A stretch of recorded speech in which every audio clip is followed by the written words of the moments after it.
22 rides, $193, 10 hours. That's not even $20. That's not even $20 an hour. That's rough. Today I ran 22 rides, made $193. I was out here in the street 10 hours, but only actually clocked 7 hours and 45 minutes. Here's the problem. I rejected 22, being selective, trying to protect my time, my miles, and my money. But even doing that, I still drove more miles than I made in dollars. And if I rejected even more rides, I'm just sitting out here another hour or two chasing something better that might not even come. That's the trap. You either take bad rides sometimes or you waste time waiting for good ones, and they may never come. This is exactly why I'm trying to build my way out. Dude, when I was just in Vegas, I had this dude, Victor. Shout out to Victor in Vegas. He picked me up, watches the channel. And I go, well, since I got you here, I go, how much does Uber really screw you over that much? Me and my chick we were curious because you hear this all the time. And he goes, how much are you paying? And we're like, it's $33. He goes, I'm making $9. $9. And the worst part is Victor's a fan of the show. So now I joked with him. I go, God, now I got to tip you really well. Yeah. No, I honestly felt bad because it wasn't that it was that long of a trip, but it was a 20-minute drive. Then have you ever picked somebody up from the airport? For $9? I don't care if it's a friend. Imagine picking up a friend at the airport and he just throws you $9. Yeah. $9. I mean, what is that? Like, someone was like, hey, can you come pick me up? I'm 25 minutes away and take me here. Someone you don't know. Yeah. So not doing a favor for a friend. Someone you don't know. And they said, I'll give you $10. Even that, you'd be like, nah, I'm good. Well, here's the worst part. On the consumer end, I'm paying $30. I would at least expect them to make at least half of that. At least half. At least half. But apparently it's worse than that. So that's crazy because I did drive Uber when we lived in California. And I know you did DoorDash. I want to ask you about that. But when I did it almost 10 years ago now, you were making money. Like, it made sense. I was it was a little bit, I was like, I get why people want to be taxi cab drivers. Yeah. I was like, you're out on the road, free range. Sometimes you're picking up women. You're making good money. Yeah. You were at least making $1 to $1.50 a mile. Yeah. Well, I always understood like taxi drivers because you're making your tips, but you're also driving a company car. You're not driving your own personal vehicle. Yeah, you're not putting that wear and tear on it. With Uber, I always was like, to me, it would only be worth it if you had a low mile car that you owned. Well, also, you got to think about it like this. Transmission or something goes out, that's a whole month's pay. Because you got to drive. I clocked, when I did Uber, I clocked 20,000 miles on my car just in 6 months. Wow. 20,000 miles. Now imagine that's your full-time gig. Just putting on 100K miles a year. Yeah. You're going to be going negative. Well, I guess you'll be able to write all that off. The rideshare drivers tell Fox 5 they're upset about their pay, with many of them saying they're working 12-hour days and still barely making $100. Our Juliet Vara spoke with protesters and also Uber and starts us off at the San Diego International Airport with the details. Dozens and dozens of drivers protested tonight, all saying they are fed up with low pay, with the cost of living surging, everything from groceries and rent going up. Some are saying they're struggling to make ends meet, and it wasn't always like this. No $3 trips. We need wow, more it's so funny. When Uber started and Lyft started, all the taxi cab companies protested Uber and Lyft, right? Because they were like, you're putting us out of business. We should have listened to them. Well, and all these Uber and Lyft companies and drivers laughed at them. We're like, get with the times, bud. Well, look at them now. Well, I haven't brought this up in a long time, but New York, to be a taxi cab, to have a taxi license, a medallion, which was your permit, would go from $100,000 to $200,000 to become a taxi driver. $100,000? Yeah, well, that's how much money you could make being a taxi driver. It was actually a lucrative a lucrative career. You could support a family You and could- live in New York. You could make a really good wage. And so my argument was always, I don't know anybody who would ever spend $100,000 to become an Uber driver. It would never happen. Yeah. So to be fair on that front, and also people are still going to do it. And that's why you get so many people now who's like, a lot of immigrants are just doing it because it's such a low paying job now. Yeah. Yeah. And I think that's just what's going to happen. Hey, come on, guys. We need your support. Dozens of Uber and Lyft drivers in protest at the San Diego International Airport. I wish everybody can see this. Emotions high as drivers. You know what else is funny Uber's too? still- Wow, things have really changed, man. Because when I lived in California, I remember I took a Lyft to the airport. He was telling me how he couldn't pick up because the taxi drivers had kind of a monopoly on the arrival side of things. That was at LAX, right? At LAX. Yeah. They could drop off, But they couldn't but they pick up. couldn't pick up, and they couldn't wait and poach Yep. their rides. Yep. So, and I was like, wow. I was like, I guess that makes sense. Like the big companies have like a contract at the airport, but now it seems like all that's gone out the window, and now they're protesting, standing in the road at the San Diego airport. Like, dude, it's just so funny to see like an industry change with these companies and this new innovation of like Uber and Lyft and apps come in, and then they took the jobs away from taxi drivers, and now they're not getting their way and they won't get with the times. Well, here's something I thought about too, because when I drove for Uber, I would have never, ever in my life even considered going, yeah, I'm going to drive a yellow cab. Yeah. But guess what? Uber came along. I get to drive my car. Yeah. It's not a real job. No one's going to know I'm a taxi driver. All of a sudden, millions of people, I would argue there's probably a million drivers, I would assume, millions of people who would have never in their life once said to themselves, I'm going to go be a taxi cab driver. Yeah. So I think that's another thing too, where it's like, you just opened up a market that never even existed. It was such a niche market. I wonder what that is. I'm going to look that up real fast. I drove DoorDash on the side from my real job for like maybe 2 months. Yeah. And I never did DoorDash. What's that like? dude, it's insane because like I was telling you before this, if we got food down the street here, so Yeah. not even a mile down the road, if you and me total spent $50 on food, it would be $100 to get delivered almost. Yeah, that makes without sense. the Dash Pass. That makes sense. Right.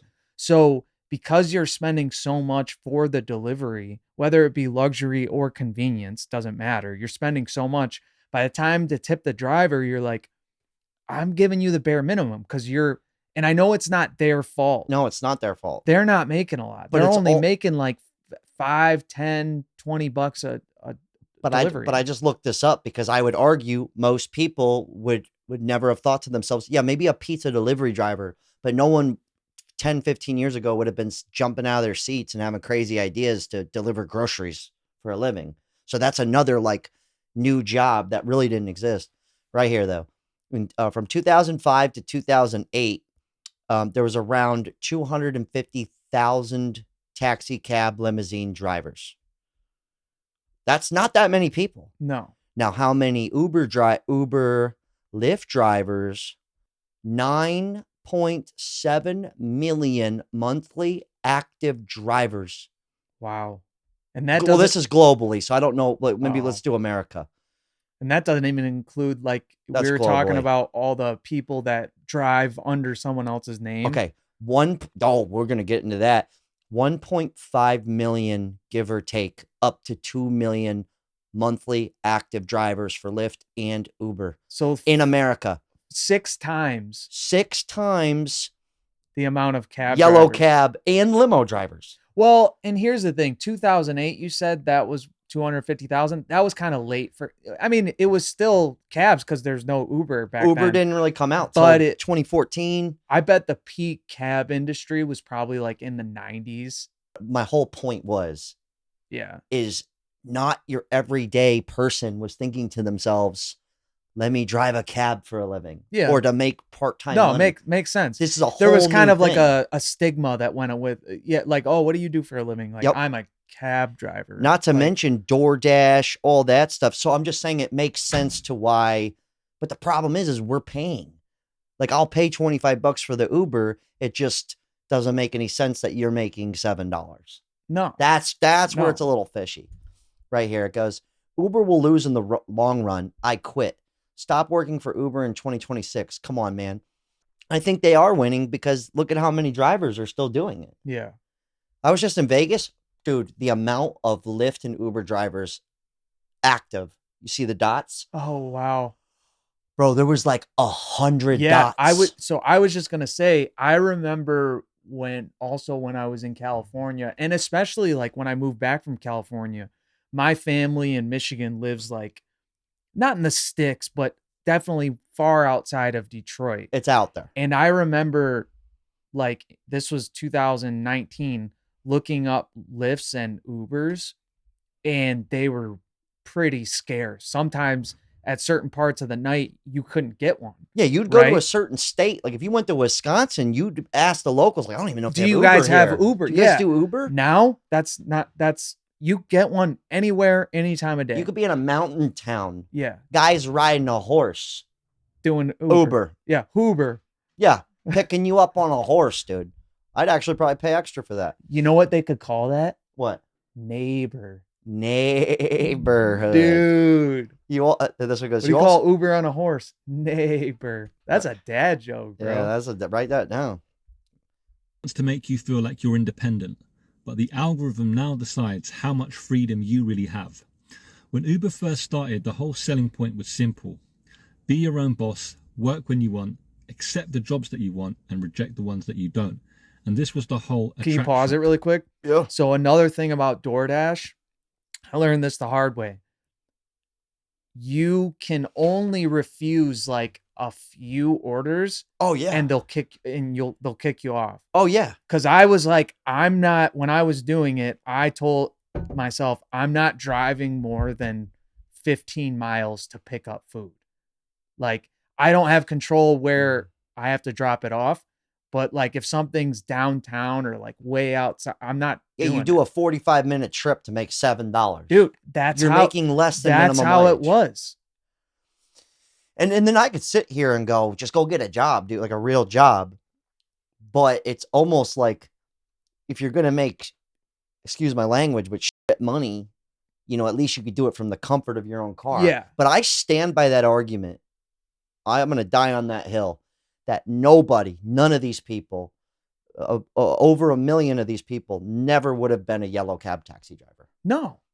And I think this is something that's new. The whole yellow cab taxi driver, like especially in major cities, was almost like an immigrant thing. Like in New York, I know a lot of people say like a lot of Africans and like Middle Eastern Muslims, cats. they did that job. In California, I'm sure it was the same, or whatever ethnic group did it, but it wasn't like It wasn't sought after. Yeah. It wasn't something where like you're gonna go get a new car with a car payment just to do this. Because when I was doing Lyft and Uber, they opened a program. This is 2017, where you could finance a car through remember them. that.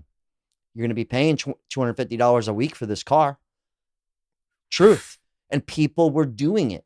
But at that time, because it was like a way to get a car. yeah, but you remember when I was doing it, I would go out, I would do overnights, I would do the 10-hour days. But Yeah, I you would had a make, system of like when you could but make I the would most make money. but I would make $1,500 a week if I did my system. Really? Yeah, and I wasn't even psychopath with it. If I wanted to go psycho 7 days a week, I could have been pulling $2,000 a week, minus about 400 for gas. So 1,600 a week. But the miles But that the you were miles putting, you accrue. were you doing it when you had a Fusion or the BMW? I had the BMW that broke down. Then I did it in the Fusion. I only did it in the BMW twice because you could do Uber Black. And then I was like, what am I doing? I'm not going to Oh. drive Uber in this BMW. It just Yeah. felt wrong. Yeah. I didn't do it. And I had a job at the time. But when I lost my job, I had the Ford Fusion. Yeah. And I was kind of desperate. So I did it, but I only did it for like 6 months. It was a nice thing when It paid at the time though. Yeah, It paid really good. See, for me, DoorDash didn't pay that well. Like I could literally go out, do a few trips and make like 20-40 bucks. But like to make serious cash to where I would like could pay my bills, I would have been driving 10-hour days, Easy. putting 300 miles on my car. It almost doesn't make sense. No. Yeah. You were supposed to be independent. But if you've been driving recently, you'll know something has changed.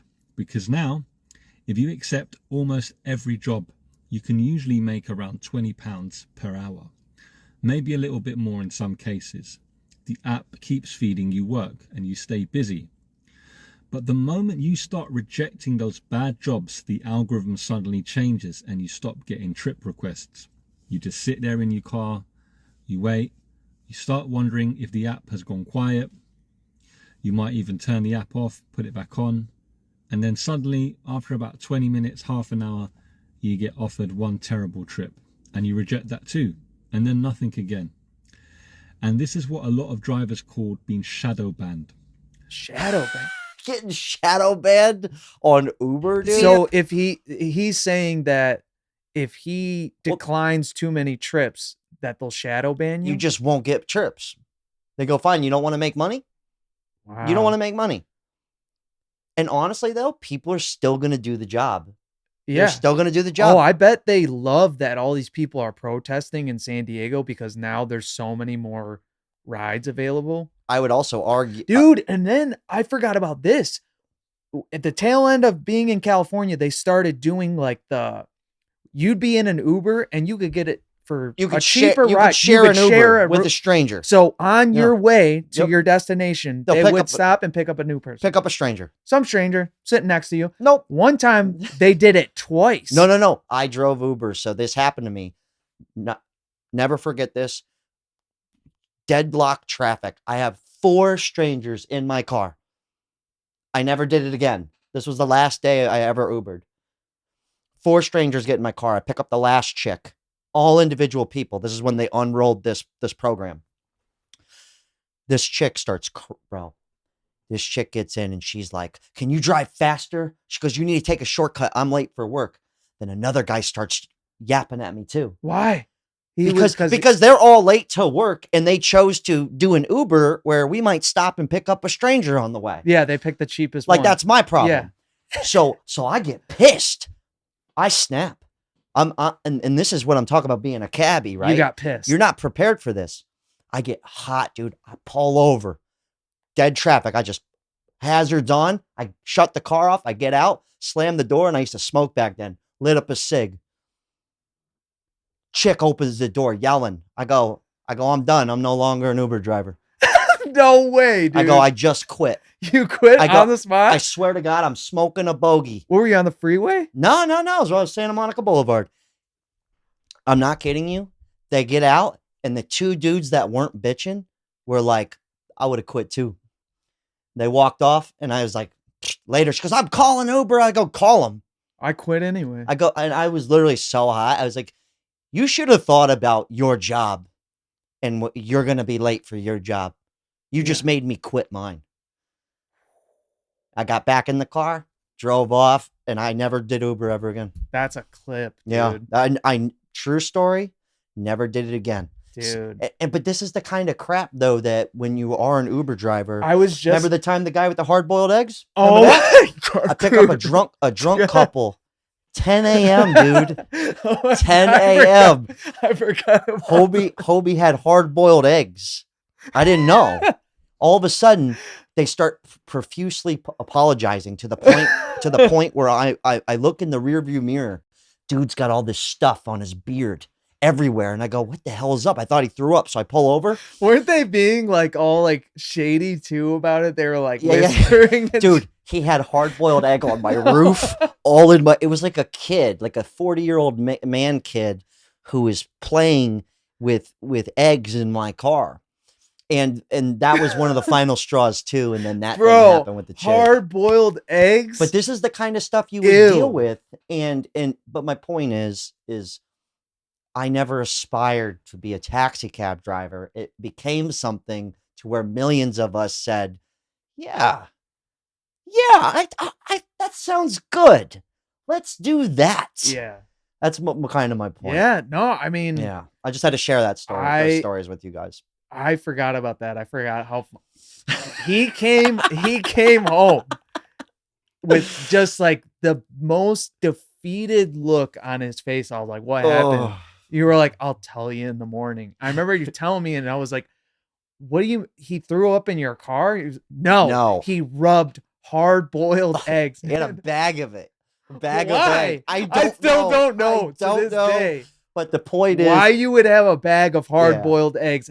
Yeah, and the worst part was I had to go pay to get it detailed, and then they charged them $200. Yeah, so I was gonna ask that. Yeah, you get reimbursed if you throw up in an Uber or you make a mess. It's like $200. Yeah, they 150.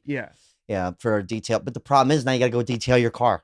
Now you got to do all this stuff. Yeah. It stinks. It stunk like eggs in there. You'll for never days. get rid of that. Jump in here with a quick commercial break. This one's for all the influencers out there, all the YouTubers, something that I use, something I firmly believe in, and that's connectwithme.com. It is a phone service, a per minute service that you could give out to your audience so that they can connect with you and also support the channel. Charge them $1 a minute, $3 a minute, $5 a minute, whether you offer coaching or they just want to chat with you. That's usually what happens with me. It's free in the App Store. Connect with Me handles all the billing. They give you the mock phone number that goes to your real phone number. So you have to give your personal info out there. You don't have to worry about scheduling. You don't have to worry about the billing. It's a per-minute service. You have to worry about an hour. If they just want to talk for 5 minutes, it's 5 minutes. Okay. Most of the time, they just want to support the channel or just talk to you. It's really cool service. It's free. They only take 20%. There's no monthly subscription. None of that jazz. If you don't make money, they don't make money. It's a really cool way to get in touch with your audience and a way to make a little extra money. I mean, think about all the people out there that leave you a super chat when they like to talk to you. It's connectwithme.com. It's free to download in the App Store. Really cool concept. And also, if you don't want to pick up the phone, you just don't pick up the phone. It'll let you know Connect With Me's calling. It's not just going to bombard you. They can't leave you voicemails or text messages. None of that stuff. All right. You don't have to worry about the billing or scheduling. Connectwithme.com. It's in the App Store. Thank you for sponsoring the channel. And I firmly believe in it. I've been using it for a long time. Anyways. And this is something else that blows my mind, and it's real. Of Lyft just crashed out on national television, and I'm telling you about this from a Waymo to rub salt on the wound. Waymo, rub salt on the wounds. So in Austin, Texas. God, they have Waymos now. I forgot about that. I've never taken one. Texas, Austin is like the first place where they really rolled it out. And they travel in packs, dude. Like 4 of them just hooking lefts. They're buddies. But my point is you would think to yourself, who in the hell would get in one of those? People are doing it. There's someone in a Waymo right now. And I'm not saying this to, your Uber drivers are going to lose it. That's not what I'm saying. There is this concept, though, where people will be like, I'm going to get a Tesla, and then I'll lease it out to Uber, and then it will just make money for me. It's like, no, that's never going to happen. They have their own. Yes. Yeah. So if you think they're willing to pay human beings a $30 ride and give you $9 out of that, when this Waymo stuff gets figured out, I'll be willing to bet that they're doing it on purpose is what I'm getting at. I think it's happening on purpose to the point where drivers are just going to almost give up. It's not going to, that way they don't look bad. Does that make sense? Like they're looking bad for poorly paying people. Yeah. But think about if you force quit them because you're paying them so much less money, and then people are starting to get these robot car rides that they could charge a fraction of the price. Because now they don't have to pay anybody except for mechanics. So is Waymo its own app, or do you like if you order an Uber, you might just get a Waymo? You might get a Waymo. Okay, so so I would say crazy that they're just gonna end up producing so many of them that they'll just outdo how many people drive, dude. And people are riding in these right now. Like I was just in Vegas, they had a version of the Waymo, but it was a really small one. But guess what? People are taking them, and it's a lot cheaper. So if you think people don't want to tip you, Not that they don't want to tip you, but they don't have the extra funds to tip you. Yeah. They're going to take the robot. Don't have to tip the robot. Well, and the same thing that happened with Uber, like a lot of people who are younger don't remember this, but when Uber and Lyft first started, there was kind of a stigma around it because it was so new. People were like, why? I'm not going to get in a stranger's car. They didn't associate Uber with being a taxi. Yeah. It was so new at this point. Yeah. And it wasn't in every city yet. It was only in like major metropolitan areas. But eventually it just became so normalized and it invaded everywhere. And then it became a normal thing. You know, your 60-year-old grandmother is taking Uber. Yeah. No problem. She's pinging the driver. The same thing is going to happen with Waymo. Right now, it's a little bit of like, I'm scared to get in one. I'm terrified. Not everyone's taking them. They're not in every city. Yeah. But give it 10 years. Watch. They'll be in every city. That's the new normal. It'll be the new normal. Yep. So this is what they look like. Stupid. Look at them. They're actually pretty badass cars. I would ride in one. I think it'd be fascinating. But dude, they come in like a pack. I don't get how like they well, a lot of the comment it's got section, sensors like all over it. Well, a lot of the comment section, a lot of the conspiracy is that there's people in the Philippines remote control driving it. I'm not buying that one. Have you driven a remote control car? You're crashing that thing all over the place. Once a day. Are you joking me? Dude, anytime I play a like GTA and I find a nice car and I'm trying to keep it nice, I always crash it. Yep, crash it. But this is real, guy. This is happening. If you haven't seen, I'm sure people have seen these by now. But the whole moral of the story is my conspiracy behind it is one. No one ever in the history of time, millions upon millions of people, never said I want to be a yellow cab driver. That's what you are, an Uber driver. Yeah. It was cloaked in a new thing, and all these people who would have never done it got in. Hence, this many more people are doing it, guys. You make this much less money. Yeah. When only this many people were doing it, you made this much more money. It got oversaturated because of the internet, because people went on to TikTok and were like, this is how much I make as an Uber driver or a Lyft driver. Dude, there's people on YouTube doing the same thing. With like, they do that with Uber and be like, watch how much I make. Then all of a sudden they're getting monetized on YouTube. Yeah. So it's like now you have to vlog your day. And now, which I applaud you. I implore everybody to get some internet money. I highly recommend it. I do. But there is this, the same thing's happening in this space. The more and more people do it. This is how much I make as a YouTuber, as a TikToker. Yeah, it's the same thing. Remember like drop shipping? Yeah. People are like, let me show you how to make $100,000 a month. Yep. And then they tell you how they do drop shipping. Yeah. And then everyone and their grandma started doing it. And there was more money in the information than actually doing it. Yes. That's always been true though. Yeah. Information is the most valuable commodity there is. Just ask Google. It's exactly what they sell. ChatGPT, information. Information's where it's at. But I think we've seen enough. I just the Waymo, dude. I'll probably end up in one day.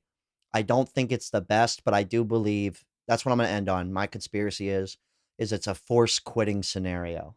Yeah. Because will be a very bad look if they just go, everyone's fired, only electric vehicles. I think that's a terrible look. And I know a lot of people won't care and they'll still get in it, but there's going to be a lot of people that will care and not take it out of spite. Yeah. And they don't want that. So I think once these become more and more popular and the actual human becomes, they all start quitting, then this becomes basically your only resource. And then it'll be like personal chauffeurs, high-end drivers, or you got to know a guy. It's undercover brother Uber stuff. I feel bad because... Does that make sense? Yeah. They lost their job and they're like, this is a quick fix to earn an income. Yes. Or they do it as a second job, as a side hustle. They need it to support themselves. And so them not paying you enough or like whatever, and now they're getting forced out. I feel bad because it's now they have to find a new way to earn a second income, or they, at 35 years old, 40 years old, whatever, go and find a job. That looking for a job is a pain in the ass. Oh, it's the worst. And it was convenient. You could go as long as your car's in decent. honestly, they let anybody with a car nowadays. Your seats can be ripped Dude, up. yeah. And they'll be like, yeah, you want to Yeah. drive for pennies? Like, come on in. Yeah. Like duct tape on the seats, dude. I'm like, no AC. I'm sitting there going, what? I'm trying Like, to how think, does this fly? I'm trying to think of like some of the gnarliest Ubers I've been in, but I'm like drawing a blank. The worst one for me is when people pick me up and I know it's not the driver of the car. Yeah. Like, it's not your account. Yeah. And in South Florida, that happened a lot where I just got picked up by somebody who's using their friend's account or their girlfriend's account, etc. Yeah. That happens a lot. And I would say that probably happens most with delivery services. Oh, like yeah. DoorDash. Dude, I always things see of that nature. every time we get DoorDash, I always look out the window and I always see like multiple people in the car. And I'm like, I just don't feel right that you were around my chalupas. You know what I mean? Like a bunch of guys You just go, that's not sour cream. Yeah. Wait, right here. Oh, end on this one. We're done. I did a trip from Hamilton to Toronto, 109 kilometers. So that's like 200 miles? I got 50 miles? paid. I think kilometer. It's like 2 miles every kilometer. I could be wrong. $84 she made. The lady she was given the ride to paid $277, and she only got $84. I had to come back, and I had to take the trip back with no other passengers. I think that basically sums it up. Yeah. Right there. Yep. I'm topped out. You got anything else? No. I'm good, No. dude. Like I feel bad because it was a viable option. Yeah. It was, because I've done it. Yeah. It really saved my ass. When I lost that job, we were living together, that saved me. Yeah. I could not find a job to save or I could find a job, just nothing that paid that great. And not that quickly. I mean, like, no, I got a job within the week. Yeah. I was out there. $1,000 my first week, and I didn't even know what I was doing, because you got to learn the layout. You got to learn exactly how to do it. What times to drive? Where's the good spot? The best spots to be at what time. Yeah, but when I started, not that many people were doing it. It wasn't. Yeah. It wasn't this hip thing where it's like normal to have a side gig driving Uber. It was not a thing back then. Anyways, hell of a talk. Shout out to everybody who called the hotline. Appreciate you supporting the channel. We did change. If we haven't done it yet, we're changing the name of this channel to Red Leather Podcast. Appreciate you being here. Like and subscribe, or don't. And we'll be live on Wednesdays. Yeah, we're gonna do the lives Wednesday nights, 7 p.m. Eastern Standard Time, where you guys can call in. We'll do a call-in show. And it's a gay old time, man. Yeah. All right. Unreal. You good? I'm scared. No. Unreal.